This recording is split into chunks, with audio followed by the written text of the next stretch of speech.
Welcome to Fortune's Hiding Down Under TV. It is Monday. We've just watched Villa at home and we've watched Freiburg away last week. I'm at home. Nate's in Darwin. Dave's on the train home. King is still over in England. So we've got a special guest on the show today from Manchester, England, my brother Jimmy. Good to see you, Jimmy. How are you, mate? All right, man. Called in the reinforcements. We've got to get the reserve team in when everyone else is. Oh, nice one. Nice one. Nate, how are you, mate? I'm not too bad. As if one dirty drink wasn't enough, I've got to fucking put up with 2 of yous tonight. So I'm going all right. And Matty, I'm glad you got that boiling sound. We'll see how long we keep you on. I'm saying I was glad you got that boiling sign up in the background there, mate. So it looks like you've been picked up by terrorists again. Otherwise, I was going to set up a little terrorist camp for me to film in, but I thought I'd give you a bit of a background. Good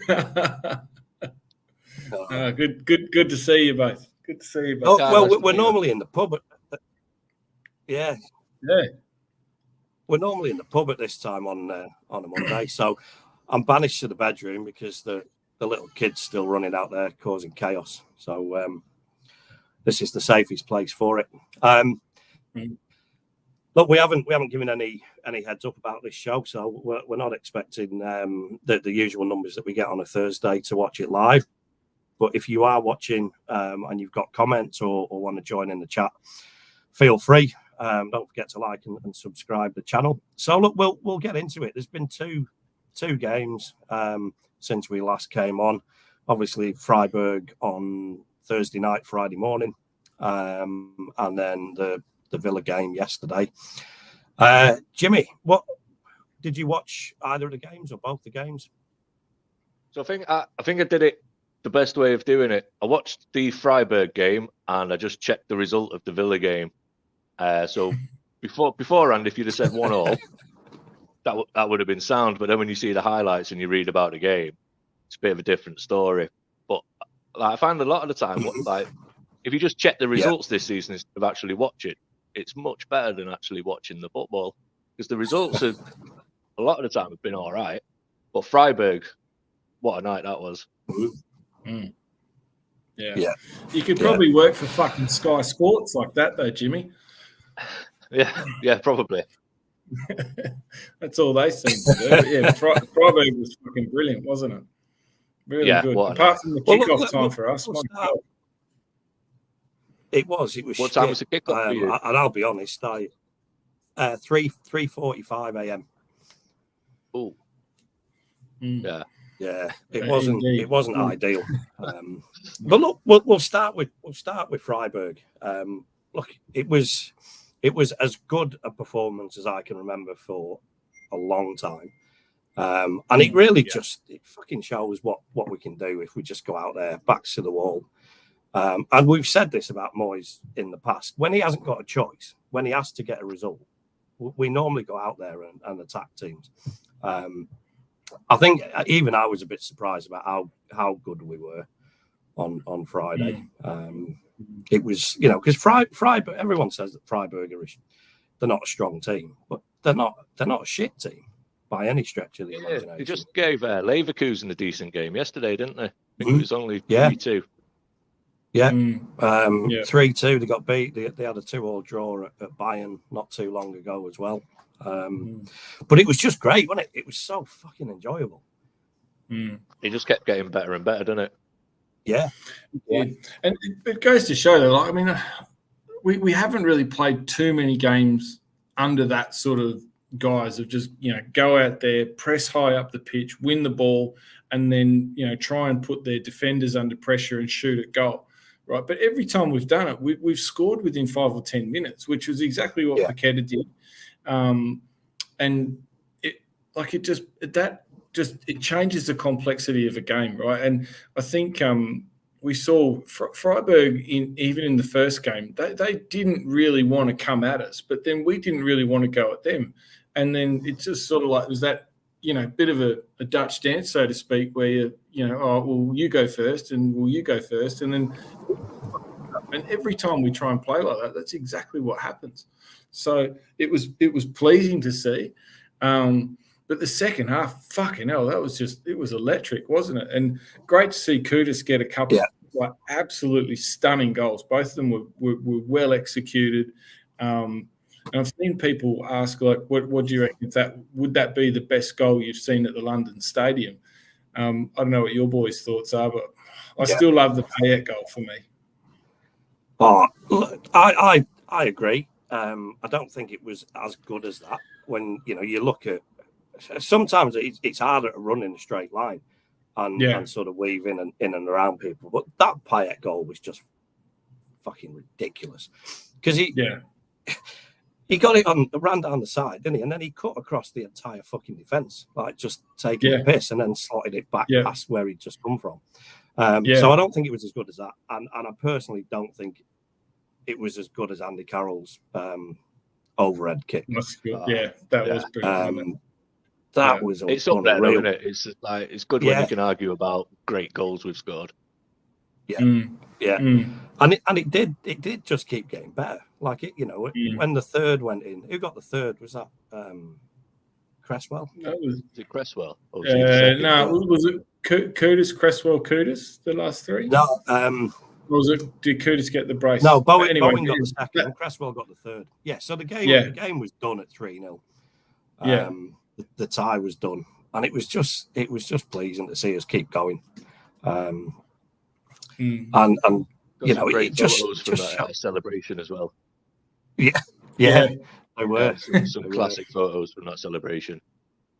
Yeah, and he stole a seat. It was pretty funny to watch, wasn't it? Did you notice he sort of politely asked if he could have it as well? Like on his way over, sort of points at the guy like, "Can I have that seat?"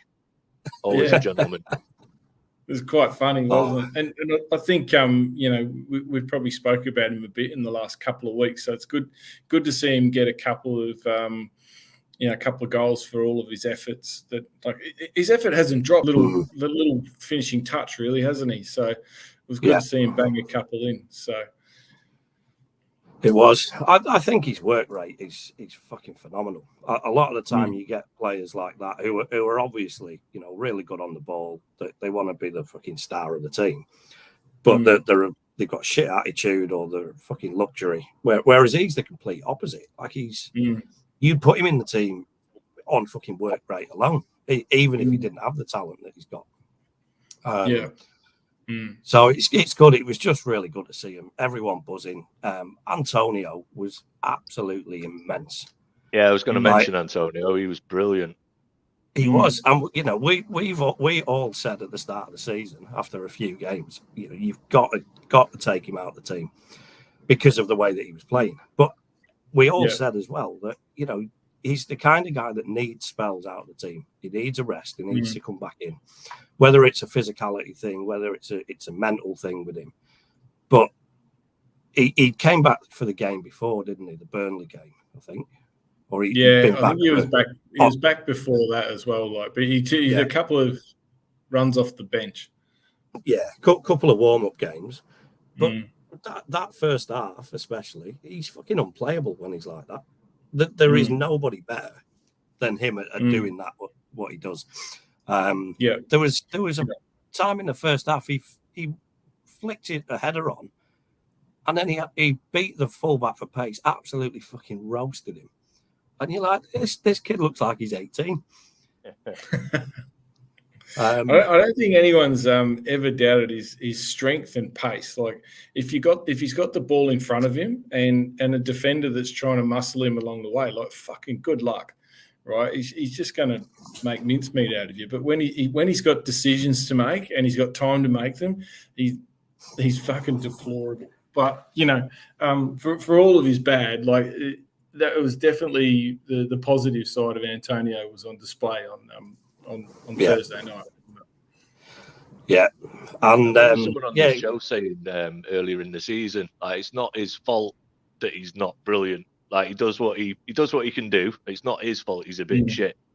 But when he just sticks to the role that he's supposed to do, like you say, there's not any better. There's not. Yeah, and I think earlier in the season we sort of said that he was kind of masqueraded as a footballer. Yeah, because he's not. But you're right. When he does what he can do, when he does it well, he's very, very effective. So Freiburg, to me, it was the most enjoyable game I can remember watching for a very long time. Probably since the Arsenal game, right? Yeah, I think probably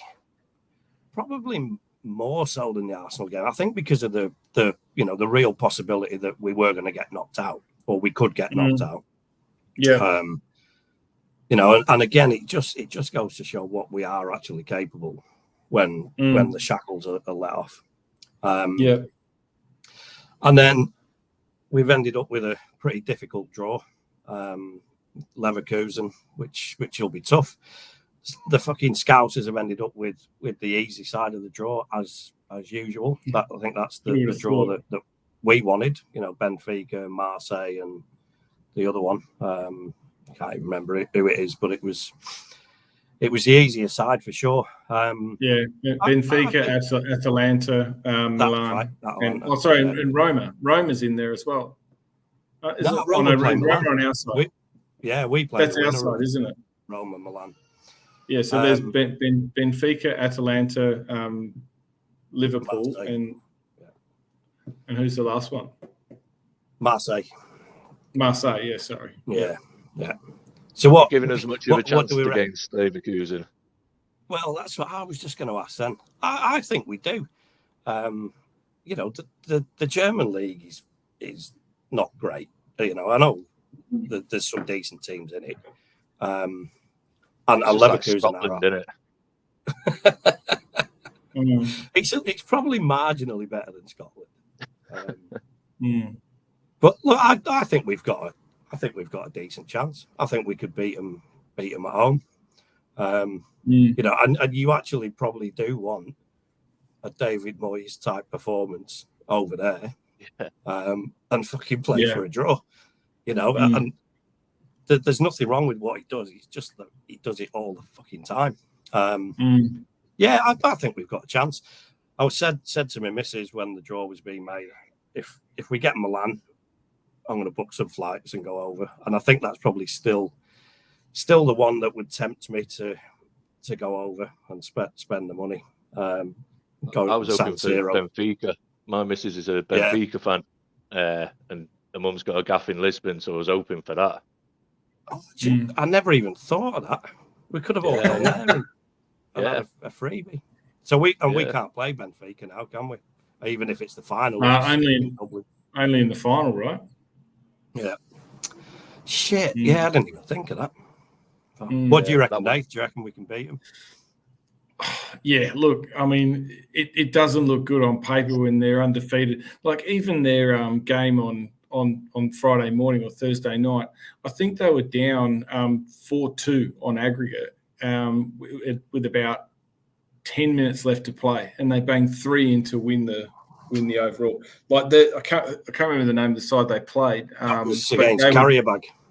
Yeah, that's one. Yeah, they were down to 10 men, but like they just every game, like they just you just never write them off. So they're from Azerbaijan, aren't they? I think. I'm sure. Carrierbag from Azerbaijan. From Azerbaijan, yeah. I'll take your word for it, mate. I'm sure they are. I'll take your word for it. But look, I think I was just looking at it before, right? Even the subs that Moyes made on that night against Freiburg, they were all really good and at the right times. And look, I mean, the game was fucking over by the time he started making them, but they weren't bad decisions. It was good to see George Earthy get his debut, even though it was for about 4 or 5 minutes. I'm sure he enjoyed every one of them. It's a shame he hasn't done that more often, though. Yeah. Well, he doesn't like playing the kids, does he? No, not if he can avoid it. So, but yeah, look, I think to give him credit when it goes right versus criticise him just when it goes wrong. Like, I think that was a good night for Moyes, and it was definitely a great night for the club. Everything went really, really well. You know, I look complete credit to Moyes for that performance. You know, we slag him off a lot.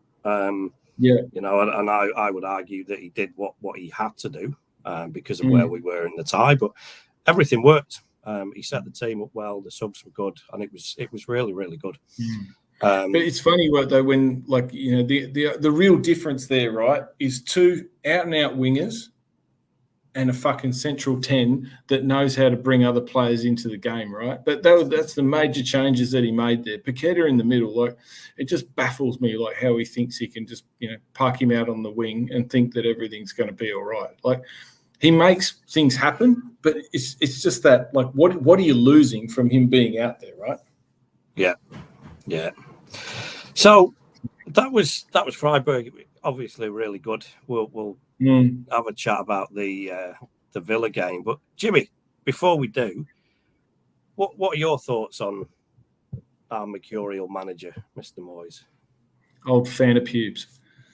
So I've never been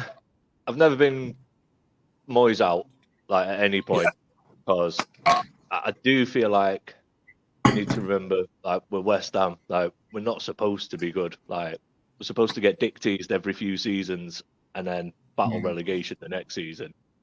And for all the stability that he's brought us and a trophy, as boring as he is, like, as I said, I don't watch every minute of every game. So a lot of the time I'll just check the result. And it's like yesterday, for example, you check 1-1 against Villa, top 4 team, decent. But then, like, if you actually watch the match, it might have been completely different. So unless we've got someone really good lined up, like there was talk of Alonso at one point, wasn't there? Unless we've got someone really good and promising lined up, I don't see the point in getting rid of him. It might be a bit boring, but I just deal with it, innit? Like, we've had a few decent seasons. I don't get as amped up as everyone else does. That's fair enough. And as Kingy always says, everyone's entitled to their opinion. And this is the root of the sort of split, isn't it, between the staunch supporters of Moyes and I suppose the counter argument. The results are good.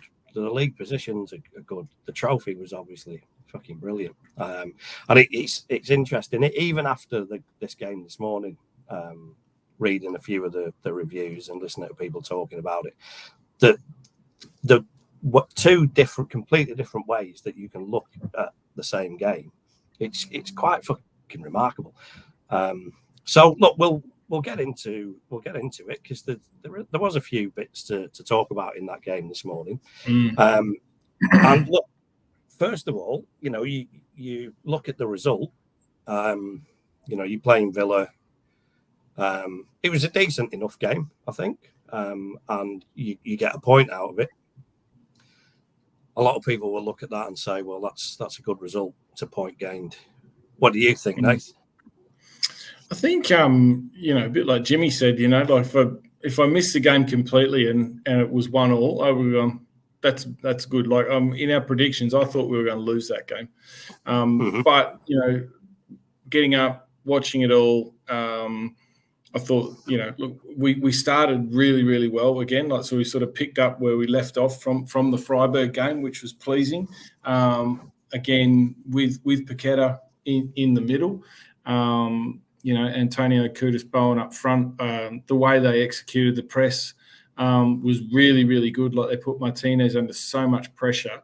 It was good to watch. There was a few times there where they, you know, we overcommitted, and then, you know, they still had to pick out a fucking pinpoint pass to get through it. That's going to happen as you go along. I thought, you know, apart from that brain fart that Alvarez had, his game was fantastic. Soufal did really, really well, especially in the first half. It was good to see, like, across the park, especially the first half, like, there wouldn't have been too many West Ham players where you go, well, you know, you got beat by your opposing player. Like, and then collectively as a team, we were just very, very organised. And, you know, for all of the low block that we tend to play, when it's organised, it's not that bad, but we've been that fucking disorganised at the back. We drop too deep. We pick the ball up. We don't have any ideas of where we're going to go with it. I think when you've got Bowen, Antonio and Kudus all fucking running at you at once, like the defenders don't know what the fuck to do. It was good to watch. It was good to watch. So what were your thoughts? Well, look, I agree with a lot of what you said there. I thought the first half was really good. I thought we started. We obviously weren't as clinical as we were against Freiburg, but we started trying to do the same sort of thing. I think Villa are obviously a better team at the moment, but at the first half, I thought we were in complete control. I thought we probably deserved to be more than one up. Everyone was doing the job. Everyone was playing well. Sufal put a couple of fucking brilliant balls into the box. We weren't amazing, but I thought we were solid and completely bossing the game. And obviously the goal when it came was deserved. And I think the second half, it pretty much started and we scored again, which was obviously then disallowed for the handball. I don't know if you've seen it, Jimmy. The Antonio's goal. I saw brief highlights last night, but I'd been in the pub all afternoon, so it's all a bit sketchy. I was in the United pub watching the United Liverpool game. So that was a good game, wasn't it? That was a cracking game. The pub absolutely went off when they scored the winner. But I was getting updated by someone who was getting notifications for the West Ham match, and I just kept getting told we'd scored. And then they're all just disallowed. It's fucking annoying. No, we haven't. Especially the one right at the end. No, 10 minutes later, it got disallowed, wasn't it? Oh man. Yeah, we'll come to that. But the first one, I thought it was harsh, but I think if that had been against us, I'd have been pissed off if it wasn't disallowed. But I think you got to with that as well, though. Like you've got to talk about the Emerson handball as well, right? I mean, what did you think of that? That was handball all day. Yeah, I tend to agree. The thing that fucking shits me though is that you watch. I don't know. Was it Tielemans who had the ball? I don't think it was. Yeah. And he scooped it up onto his arm. Yeah, that's what I was just about to say. That in itself, that just annoys the living shit out of me, right? Like, if it's a cross, and the ball's played from, I don't know, even 5 to 6 yards back, and his hand's out there and it's gesturing towards the ball, that's handball every day of the week. But when he's leaving his hand, you could see him, he's trying to direct traffic behind him, and he's just going, I could just hit his hand there and claim handball. That fucking boils my piss. That it's annoying, and it's not, really in the spirit of the game, if you want to call it anything like that. Yeah, people are there to take advantage of it, but I'm glad it wasn't paid. But then the Antonio one, I could have been wrong, but it looked like it hit his shoulder, but. No, is that not what you thought? To be honest, you can't really tell. Definitively. Well, I thought the ruling was that, if it's on the shirt line, if it's shirt line or above, then that's not handball. Yeah. For me, when I haven't watched it over and over, but I saw it once last night, and I remember being a bit confused why it wasn't given. It didn't look like a handball at all. Yeah, maybe I'm being too fucking soft. I don't know. I look at that sort of stuff, and then you look at the one right at the end, and it seems we're on about the refereeing decisions, whether they're made by the bloke in the middle or fucking the VAR. You look at VAR, right? It's supposed to be when there's a clear and obvious error, right?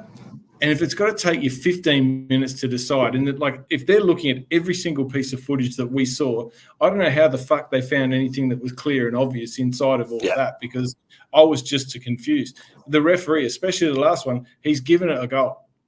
Yeah. Yeah. Why does it not stay there? I mean, if they don't want the referee to make that kind of decision, fuck off, and we'll just get every decision made by VAR, shall we? Because that's really what they're saying is, well, we don't care what you've said. We're telling you that this is the right one to play. And it's like, well, you're an assistant for a fucking reason, in my opinion. Because you're fucking useless.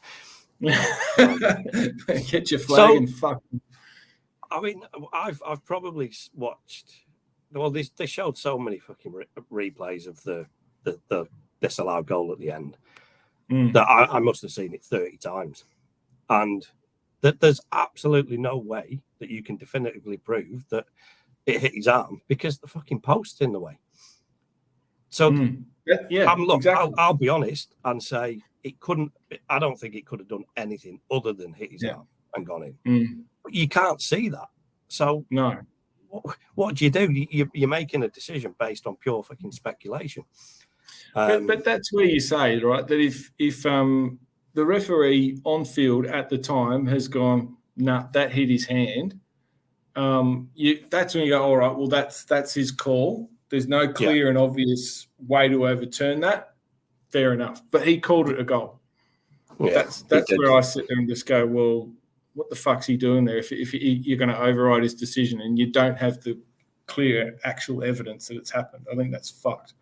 Yeah, it's like the umpire's call in cricket, isn't it? Like you need obvious exactly things. Like VAR's got a long way to go. Like cricket's still ironing it out, but cricket's a lot further ahead with the video assist. Yeah, that umpire's call thing is brilliant because if you can't prove anything, you stick with what the referee or the umpire has said initially, and that gives the refs respect and authority that their decisions are actually going to mean something. And the reason that it took so long was because they were trying to find a way of definitively proving that was handball, and they couldn't do it. And that ref's gone over at the monitor. He's been told not to fucking allow that goal. Yeah, that's right. And the fact you're not giving the goal so long was just disgraceful. And even if it did touch his arm, which I think it probably did, you don't have to disallow the goal. I know you do now under the rules of the game, but it was frustrating. I think we probably I don't know. I was going to say we probably did enough to deserve the win, but one thing that I was going to talk about was the substitution of Antonio, which to me was the fucking turning point in the game. It's 66 minutes. That's when Moyes decided that we were going to sit on the 1-0, and that's what we were going to try and hold. And worst case, we would end up with a draw, which is exactly what we got. At that time, we were absolutely in control of that game. And it was literally you can point from that substitution, that's when Villa started coming at us. And then it was only a matter of time before they equalised. I'm, probably fortunate that they didn't quite leave themselves enough time to kick on and try and win it. So Antonio goes off, Ben Johnson comes on, makes absolutely no fucking sense. I get what he was trying to do, but you bring another forward on, and then 10, 15 minutes later, we bring on Cresswell and James Ward-Prowse. I was lying in bed last night thinking about James Ward-Prowse. And why do we call him JWP, which is more syllables than James Ward-Prowse? It's James like we're trying to JWP. Yeah, so JWP is 4, and James Ward-Prowse is 3. So we try and shorten it and actually end up saying more. It's just how we do things. Which is about as useful as a Was fact. It quiet night? It's about as useful a fact as JWP's contribution last night.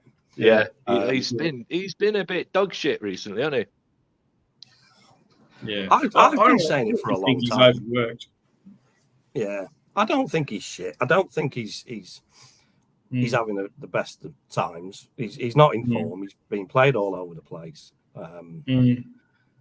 His set pieces are still decent. His corners are. But fuck it, to me, he shouldn't be. He shouldn't be starting games. And to me, he's not really the kind of player I want coming off the bench to try and influence a game either. Don't want to play at all. I don't know. I just found it. I found the substitutions very strange. I think the thing with the subs are that, like, you know, I know we talked about it in a previous show just recently. Was a couple of things. Firstly, I don't care how fit Antonio is when he goes and plays for Jamaica, right? Yeah. For me, he's got a game for us in 12 days, and he needs to be fit for that. So to take him off around, 65 minutes or so? Yeah. Waste of time. Like, apparently Jamaica don't even have a game. That even adds more fuel to the fire. Yeah. The second point to make, though, is like Danny Ings has barely had a bad moment, like, in all the games that he's played since that Bristol game. Like, his input has been really quite meaningful, right?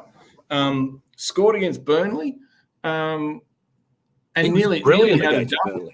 So, like, how he's not getting a game over Johnson is beyond me. But I just checked back on it before, and, you know, funny enough, Johnson went on for Antonio against Freiburg as well. So, so it must be because, like, he wants Bowen to go into the middle, then Johnson can go out onto the right-hand side, and then Ings must have come in for Paqueta to play that 10 role. But it's still, he's a fucking striker. Like, let him play. Yeah. Even if he is around fucking Bowen's feet, who cares? See, Jimmy, this is why it's so frustrating watching us sometimes. I think I'd be better off just waking up and looking at the results sometimes. Like, you get up really early in the morning to watch as well, innit? So, like, you're already pissed off. So then if it's not a great game and we play shit, it's even worse. Yeah, and you're either drunk because it's at 11 o'clock at night, or you're waking up grumpy because it's 1, 2, or 3 o'clock or 5 a.m. in the fucking morning. And the coverage over here, like, every single game is on. So I actually watch West Ham play football more living here than I ever did back at home when I had a season ticket and was going, you know, to 2/3, 3/4 of the games. And I think that because we watch the game in isolation, it's not part of a day of going, you know, we're not spending 2 or 3 hours in the pub. You go to the game, if it's shit or we've been turned over, you have another few beers, have a bit of a chat and a debrief and go about you still have a good day. Whereas here, we watch it in the morning and then we go to work and all we're thinking about is why fucking Moyes has subbed Antonio off in the 65th. Really important meeting. Is everything all right, man? No, I still can't work out why Antonio got fucking subbed. Can we move on? It's not the best way to start your day sometimes. It's not, no. And it probably makes us a bit, you know, more analytical and critical, I suppose. But you know, we've said all along, all season, you know, we've got the best set of players that we've had for a long time, and games like the Freiburg game show what we can do, and I think sometimes we stifle ourselves, or Moyes stifles us from doing that. That game, to me today, you can look at it on paper and say a point against Villa is good, but when you look at that game, at the first hour of that game, there was only one team that should have won it. And, you know, you were talking about refereeing decisions and VAR and all that shit, but again, we shouldn't have been leaving it to that point. And I agree with you, Nate. We should have ran Antonio into the fucking ground today. You know, he could have got, you know, if he'd stayed on another 10-15 minutes, you know, and it's still 1-0, fair enough. Try and shut up shop for the last 5-10 minutes. I'll try and do it for half an hour against a team like Villa. I mean, but Ings aside from that bench, like, it does show the lack of depth that we've got, you know, versus Villa. Like, every one of their subs came on and had an impact and were decent on the ball, you know. Like, they're not playing right backs as fucking right wings, are they? Just because they've got no other fucking options. So yeah. There's a question. There's a fella named James who's been pumping us in the comments. So we probably should at least say thanks for joining us, James, and throw a question up, because we haven't spent a lot of time talking about the defence. But what do you think of his comment there that Mavropanos played the best game ever thus far? I thought Mavropanos was good. Yeah, I didn't think he put a foot wrong, to be honest. Yeah, he was good decent games for us as well. So he must have been decent to say that. And the way he celebrated the goal that was disallowed at the end, it was like he just won the FA Cup or something. Yeah, he went running off, didn't he? He did, and then had to wait 10 minutes for the smile to be wiped off his face. Yeah. But yeah, look, James, thanks for joining us and for your comments. I've just realised I didn't have the comments section open because I was trying to figure out the music before. So he said he's noticed the change of play. Is that the players or Moyes trying to save his job? To be honest, I don't think Moyes thinks he's under any pressure. He certainly doesn't come across that way. He's got a bit of an arrogance about him at the moment, I feel. He does. Yeah. And this, third European quarterfinal in 3 years would be added to that. You can't blame him. I think I don't know. I don't think Moyes is doing anything too differently to what he's always done. I think Freiburg was probably a bit of a mix of everything coming together. But maybe it is just that bit of encouragement. If the team are told go out there and play, that's what they can do, because they all look like they were enjoying it against Freiburg. I think if you unpack that Freiburg in 180 minutes of football, like, they executed the plan exactly how Moyes would have said. Just keep it tight. If we can nick one, great. If we come away from that game, 1-0 up, 1-0 down, I'm not really fussed, but let's just not get spanked. That's all he would have said. And then it's like, righto, boys, shackles are off, go and fucking win it. And he would have been happy to win that, 2-1 or whatever he needed to do. Like, if we won it 2-1, it would have been, that's fine.